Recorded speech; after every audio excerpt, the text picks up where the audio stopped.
हम सबको यहाँ इंतज़ार है पीयूष गोयल जी के संबोधन का, और पीयूष गोयल जी का बहुत आभार बिहार के लोग करते हैं कि जो काम 50 साल से नहीं होता था, पटना में वो ज़मीन थी, आज उस पर सुंदर अटल पथ बना है और अटल जी के नाम पे बना है। पीयूष गोयल जी का पूरे बिहार की तरफ से हम धन्यवाद करते हैं। जो काम 50 साल में नहीं होता वो 5 मिनट में एक निर्णय से इन्होंने कर दिया, और बिहार के लोगों को बहुत अपेक्षा है। मैं जानता हूं कि वेस्टर्न इंडिया से आप आते हैं, गुजरात, महाराष्ट्र, ये इलाका बहुत तरक्की कर गया है, लेकिन ईस्टर्न इंडिया पर प्रधानमंत्री कहते हैं लुक ईस्ट की पॉलिसी, और प्रधानमंत्री जी की विशेष कृपा है ईस्टर्न राज्य पर। और जो जिम्मेदारी उनके आदेश से और पार्टी के आदेश से मैं बिहार में उद्योग विभाग संभालने गया हूं, तो लोगों को ये अपेक्षा भी है कि हमारा आपका संबंध जैसे गिरिराज जी से और अन्य नेताओं से है, से आपसे भी वही पुराना संबंध है। तो संबंधों का लाभ मुझे व्यक्तिगत नहीं बल्कि मेरे 14 करोड़ बिहार के लोगों को हो जाए, और आज आपकी वो खास नज़र उस पर पड़ जाए तो टेक्सटाइल और इंडस्ट्री में बिहार तरक्की करेगा। आप पीयूष गोयल जी के संबोधन के बाद मनोज तिवारी जी का परफॉर्मेंस होगा। हम सब लोग नीचे जाके सांसदगण बैठेंगे। मैं माननीय पीयूष गोयल जी से अनुरोध करता हूं आए और हमें संबोधित करें, और रमा दी आई हैं, हम उनका स्वागत करते हैं। बहुत बहुत धन्यवाद। और केसी त्यागी जी का भी स्वागत करते हैं। बहुत बहुत धन्यवाद माननीय शाहनवाज हुसैन जी, केंद्र सरकार में वरिष्ठ मंत्री माननीय आरसीपी सिंह साहब, माननीय गिरिराज सिंह जी, माननीय अश्विनी चौबे जी, हमारे बिहार प्रदेश के भारतीय जनता पार्टी के अध्यक्ष श्री डॉक्टर संजय जायसवाल जी, अभी अभी हमारे बीच आए श्री केसी त्यागी जी, जिनका सानिध्य में सालों साल तक मुझे आशीर्वाद भी मिला, मुझे प्यार भी मिला। माननीय रमा देवी जी, हमारी बड़ी बहन, जिनका वास्तव में बहुत बड़ा योगदान रहता है लोकसभा में भी। लोकसभा में जिस प्रकार से वो अपनी आवाज, बिहार की आवाज बुलंद करती हैं। सभी हमारे माननीय सांसद भाई बहन, सभी यहाँ उपस्थित बिहार से लगाव रखने वाले, प्रेम रखने वाले, बिहार के हमारे नागरिक बंधु, मीडिया के सभी मित्र, भाइयों और बहनों, आज वास्तव में बड़ा अच्छा संयोग है। एक तरफ हम बिहार दिवस मना रहे हैं, दूसरी तरफ पूरी दुनिया वर्ल्ड वाटर डे मना रही है, और एक तरीके से ये बड़ा सुखद संयोग है, क्योंकि बिहार को ईश्वर ने पूरी तरीके से पानी का साधन दिया है। पानी से, भरपूर पानी से एक प्रकार से वर्षों वर्षों तक बिहार समृद्ध रहा, बिहार समृद्धि का एक प्रतीक बना। और जैसा आरसीपी सिंह जी ने कहा, मेरे को तो पहले ताजुब हुआ ये 110 वर्ष का बिहार दिवस कैसे हुआ, पर सही माने में देखें तो आपने सही कहा, बिहार तो एक पारंपरिक, देखिए वर्षों वर्षों से, सदियों से इस देश का नेतृत्व करता रहा है, इस देश को आगे बढ़ाता रहा है। और मुझे एक दो पंक्तियां मिली, और वो मैं इसलिए उससे शुरू करना चाहता हूं, क्योंकि जब तक मैं यहाँ आया नहीं था, मुझे ध्यान नहीं था कि बिहार दिवस में मुझे क्यों बुलाया जा रहा है। पर जो पंक्तियां मैं बोलने वाला हूं, उससे समझ में आ गया मुझे आज कि मुझे आज के बिहार दिवस पे क्यों बुलाया गया। कहा जाता है, चाणक्य नीति हूं, आर्यभट्ट का आविष्कार हूं, महावीर की तपस्या हूं मैं, बुद्ध का अवतार हूं मैं, बिहार हूं मैं।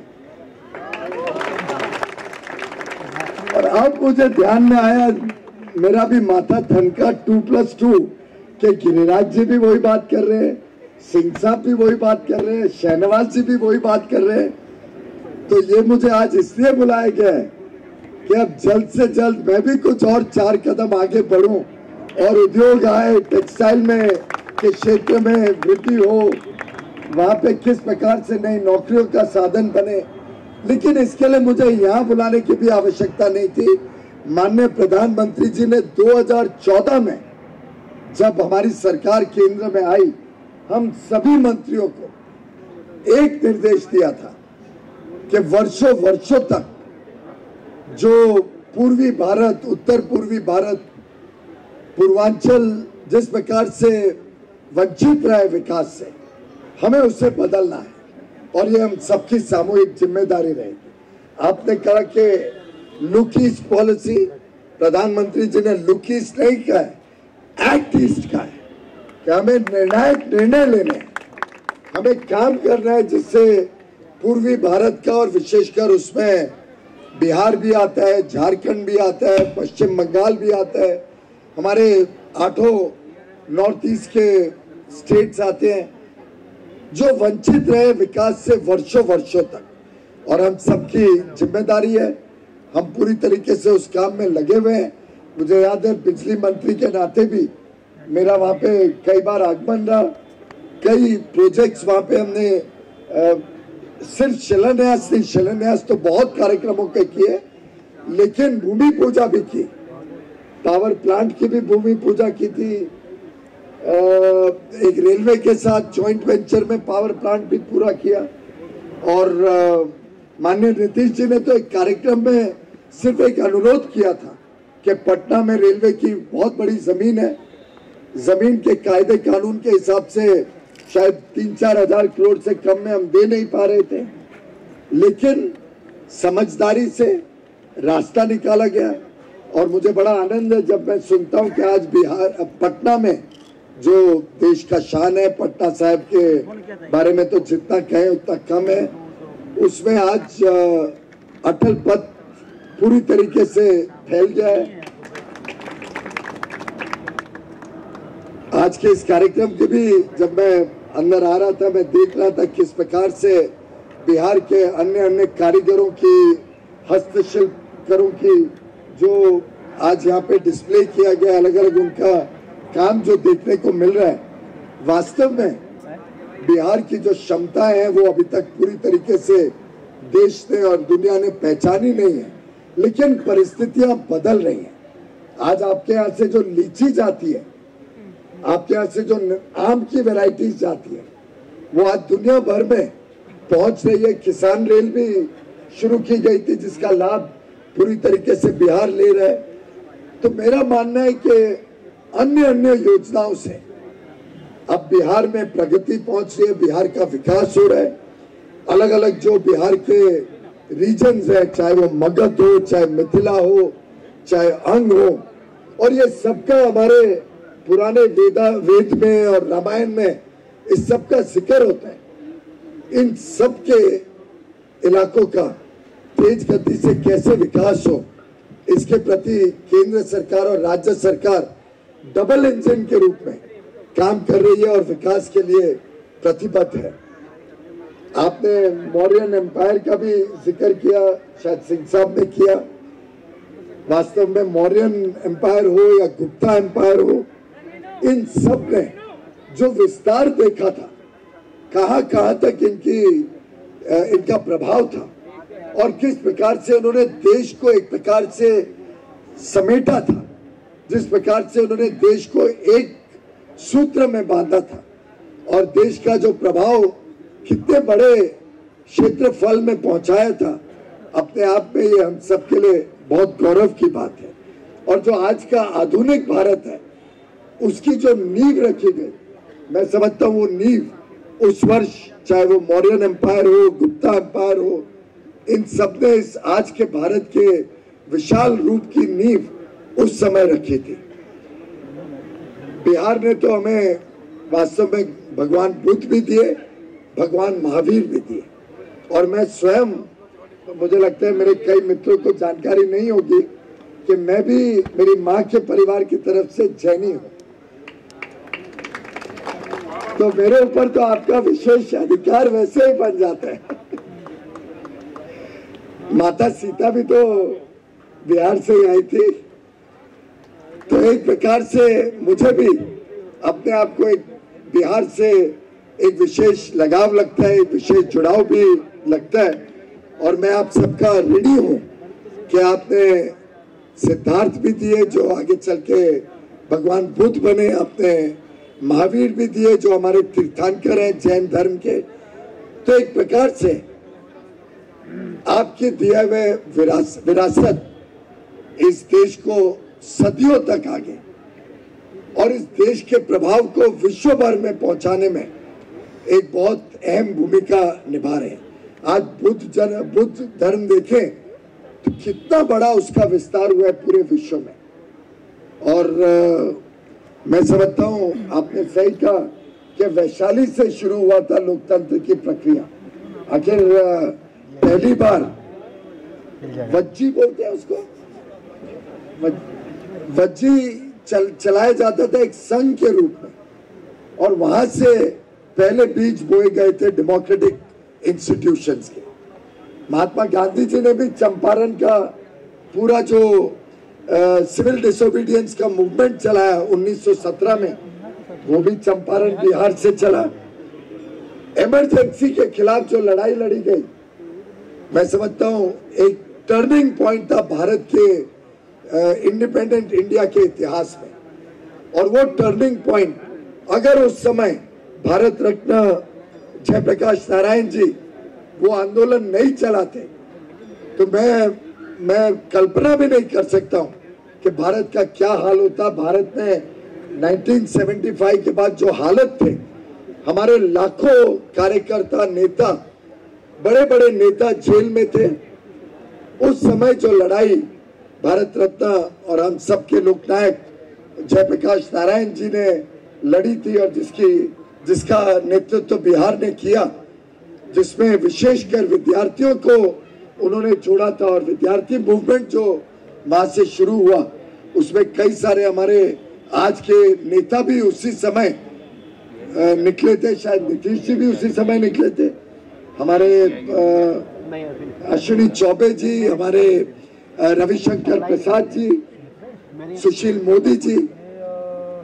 और उसी समय आप देखिए क्या एक प्रकार से संजोग है कि इमरजेंसी के खिलाफ जो लड़ाई हुई वो दो राज्यों ने विशेषकर लड़ी, एक गुजरात में और एक बिहार में।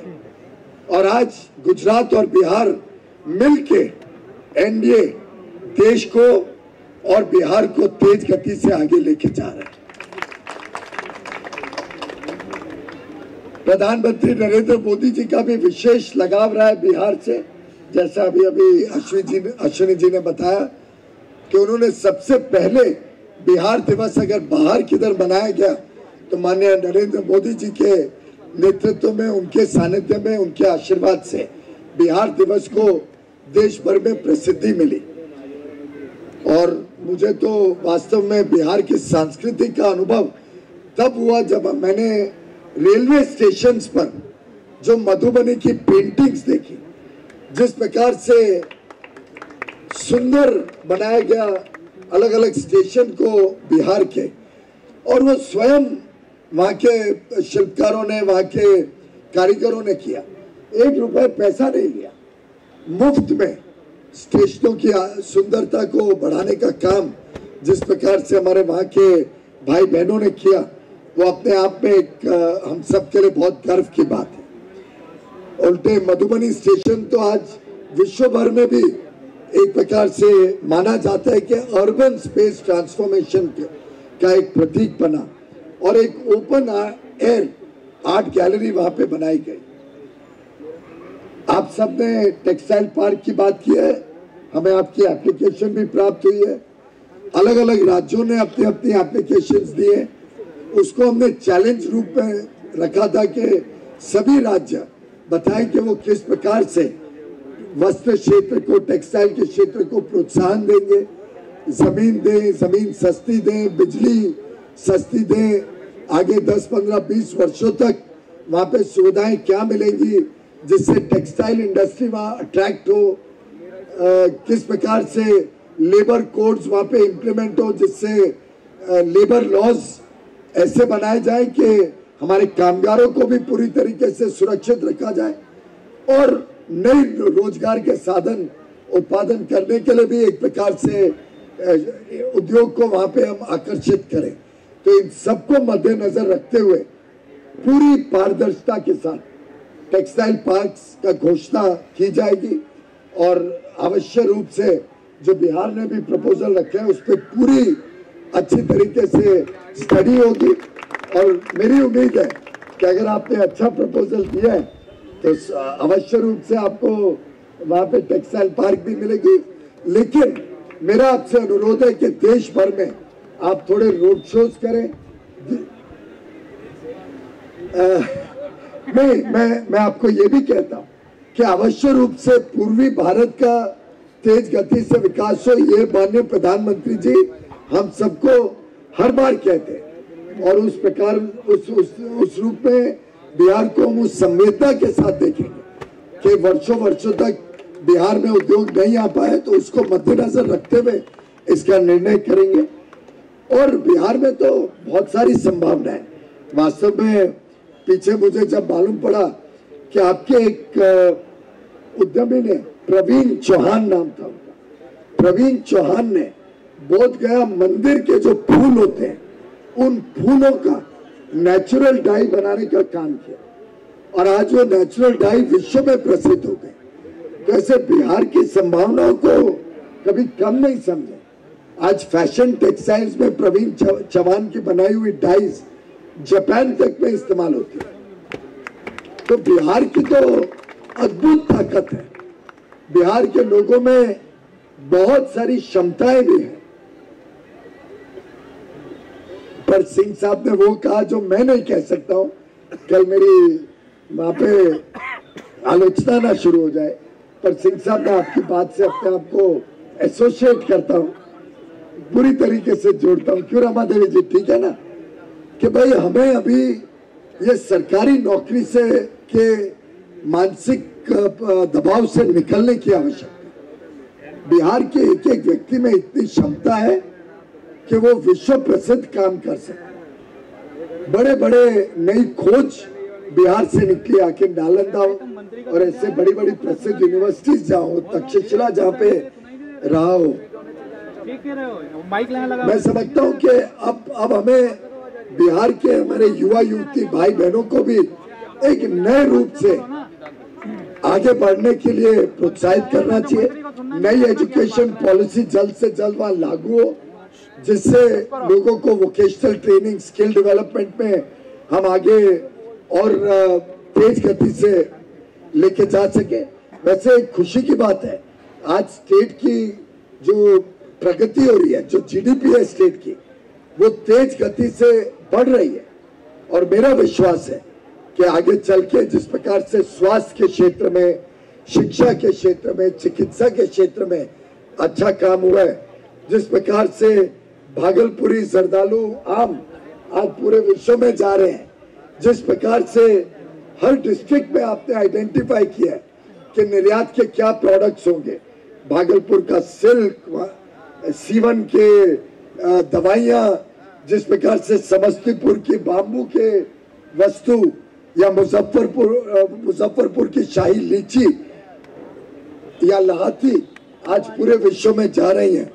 मेरा मानना है, मखाना में रविशंकर जी के यहाँ लास्ट गया तो इतने मखाना खिलाए कि फिर भोजन करने की आवश्यकता नहीं पड़ी। तो मेरा मानना है कि अब हमने मिलके कुछ चीजों को, एक दूरदर्शी परिणाम वाले कुछ विषयों के ऊपर साथ में काम करना है। कैसे हम निर्यात पे और जोर दें, कैसे वहां पे उद्योग को लाने के लिए क्या और कदम उठा सकते हैं, कैसे हम वहाँ कोऑपरेटिव सेक्टर को और बल दें। कोऑपरेटिव सेक्टर या जो एफपीओज हैं उसके माध्यम से भी हम काफी बिहार में प्रगति कर सकते हैं। एग्रीकल्चर में, कृषि में भी, फूड प्रोसेसिंग में भी और निर्यात में भी।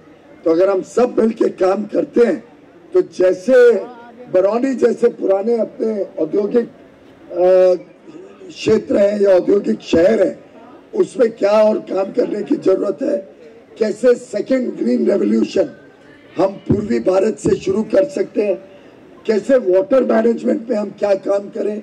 आज वर्ल्ड वाटर डे है तो उसमें भी हमने चिंता करनी चाहिए कि फ्लड कंट्रोल करके कैसे वहां पे पानी का अधिक अच्छा उपयोग हो सकता है, कैसे training centre, skill development centre, clusters को वहां पे बड़े रूप में लाया जाए, क्वालिटी को प्राथमिकता दें कि जो भी काम हम करें उसमें गुणवत्ता अच्छी हो, ब्रांडिंग अच्छी हो, पैकेजिंग अच्छी हो। उसमें हम मिलकर शाहनवाज जी और हमारा विभाग काम करेगा, जिससे बिहार की वस्तु विश्व भर में हम पहुंचाने में सफल हो। मेरा विश्वास है कि बिहार के युवाओं का जो परिश्रम है और जो पराक्रम है वो राज्य को फिर एक बार नई बुलंदियों तक पहुंचाने में सफल होगा। आप सबको पुनः एक बार बिहार दिवस पर बहुत बहुत शुभकामनाएं, बधाई, धन्यवाद।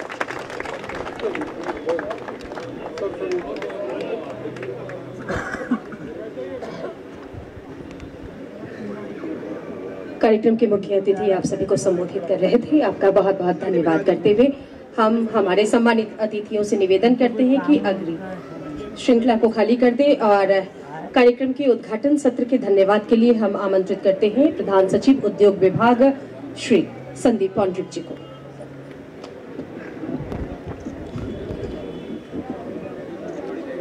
माननीय मंत्री भारत सरकार श्री पीयूष गोयल जी, माननीय मंत्री भारत सरकार श्री गिरिराज सिंह जी, माननीय मंत्री भारत सरकार श्री आरसीपी सिंह जी, माननीय मंत्री भारत सरकार श्री अश्विनी चौबे जी, जो पहले थे यहाँ पे कुछ समय पहले निकल गए, माननीय मंत्री भारत सरकार श्री भूपेंद्र यादव जी, बिहार के इंडस्ट्रीज मिनिस्टर सैयद शाहनवाज हुसैन साहब, माननीय सभी सांसदगण, विधायकगण, पार्षदगण, बिहार से आए हुए सभी हैंडीक्राफ्ट्स और अन्य विधाओं के, हैंडलूम और अन्य विधाओं के सभी जिन लोगों ने स्टॉल लगाए हैं, मीडिया से आए हुए प्रतिनिधिगण, चाहे वो इलेक्ट्रॉनिक मीडिया हो या प्रिंट मीडिया हो, और आए हुए सभी अतिथिगण, मैं उद्योग विभाग बिहार सरकार की ओर से आप सभी लोगों को हार्दिक धन्यवाद देता हूं। विशेष रूप से